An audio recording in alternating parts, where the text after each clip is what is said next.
Good morning, Otero Panthers. Today we're going to talk about the 4 C's and how we can use the 4 C's to help our students become more successful at Otero Elementary. The first C is for collaboration, which means you're working together as a team to find solutions. Who's your team at Otero? Well, fortunately for us, we have a large amount of people that we can consider our teammates.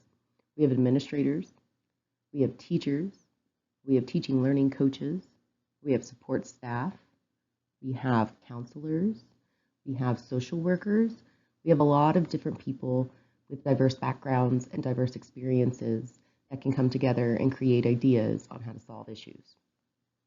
What do you do when you collaborate? When you collaborate, you want to brainstorm ideas after an issue has been identified. When you have an idea, you want to be able to articulate what your idea is. You want to be an active listener, which means that you're not scrolling through your phone and you're not distracted by other things going on in the building. You are listening intently to what your teammate is saying and then synthesizing what they're saying to understand it. You want to be cooperative. You don't want to be prickly. You don't want to be negative. You want to be able to make all of your teammates feel like they have the ability to contribute and what they're contributing matters. When do we get to collaborate with our teammates? Fortunately for us, we have PLC meetings every week. During those PLC meetings, you get to meet with your teammates, you get to meet with the teaching learning coaches, and at least one administrator.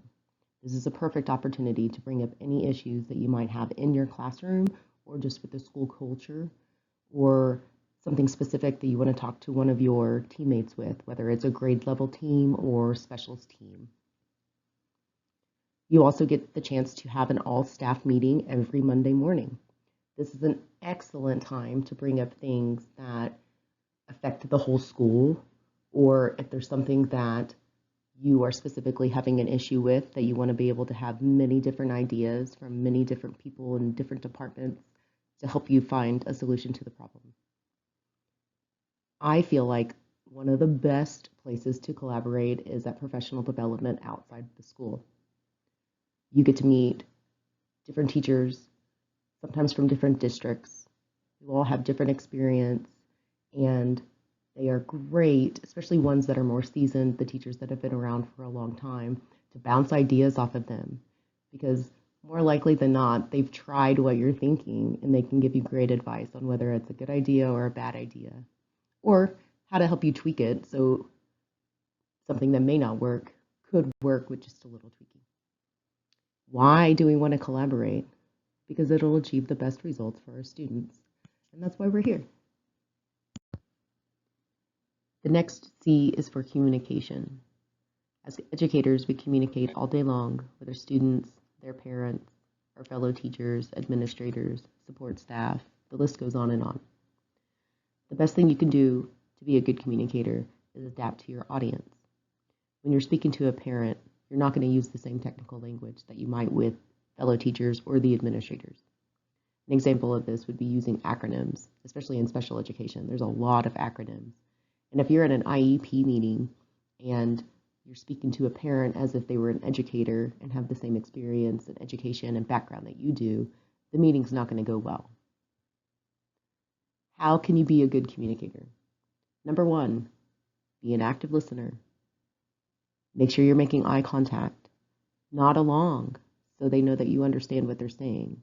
Try not to interject verbally, even though it's very difficult sometimes, until that person is finished expressing a complete thought. You want to be respectful and show empathy. You may not understand where the other person's coming from or why they're saying what they're saying, but you can still be respectful and show empathy in that moment. You want to always be honest and confident. When you can confidently express an idea, then it's more likely to be recepted by the person that you're communicating with. You want to be aware of your body language. You want to seem approachable. You don't want to stand with your hands across your chest or your hands on your hip, or you don't want to have a scowl on your face. You want to be able to be seen as someone that people feel comfortable going to, especially our students and parents and other staff around the building. Another thing you want to keep in mind when communicating is the tone that you use. It's easier to police your tone when you're speaking because you can hear it as it's coming out. But when you're writing, especially messages on Class Dojo, you want to be able to come across not negative, not dismissive. You want to just be very clear and concise. The third C is for creative. You want to be a creative thinker because they can initiate new ideas and possible solutions. In my opinion, if you have a problem that you present, but you don't have an idea for a solution, then that's not very beneficial. Creative thinkers are really good at brainstorming. They use lots of different types of brainstorming, and they want to get as many different ideas out there as possible. Another great aspect of a creative thinker is being curious, always asking questions, always searching for knowledge, never stop learning. You want to be unbiased in your thinking. You don't want to go into a situation and think that you know everything or that the way that you do things is the best way, because then you might miss out on something amazing that could help you in your classroom or to help a student or to help a family or another fellow member of our staff. You want to be able to follow your intuition. A lot of times you have an idea and you think, oh, this doesn't make any sense. That would never work. But you never know until you try it. So, in conclusion, don't be afraid to take risks. The last C is for critical thinking. Critical thinking is different than creative thinking. Creative thinking is you want to have as many different ideas as possible. When you're critically thinking, you want to have more structure and you want to look at the data. You want to be able to analyze the data. For instance, we use Dibbles to take data for ELA to see how well our students are reading. Creative thinking, you would see the data and you would try to brainstorm as many different things that you could do to fix it. When you're critically thinking, you look at the data and you analyze it.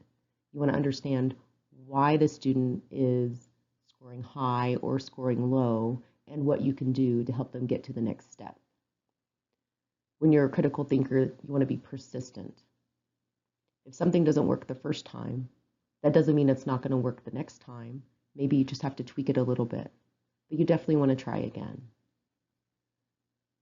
A critical thinker is also observational. The best thing you can do in your class to obtain data from your students is just by watching them. Watch how they interact with other students. Watch how they hold their pencil. Watch how they read.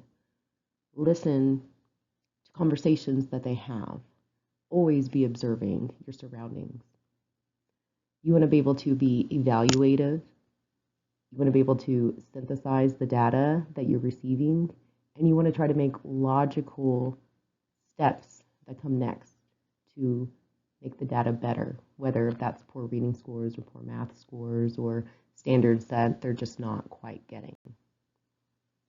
Critical thinkers are very important to be successful in the world, and we want to teach our students to think critically as well.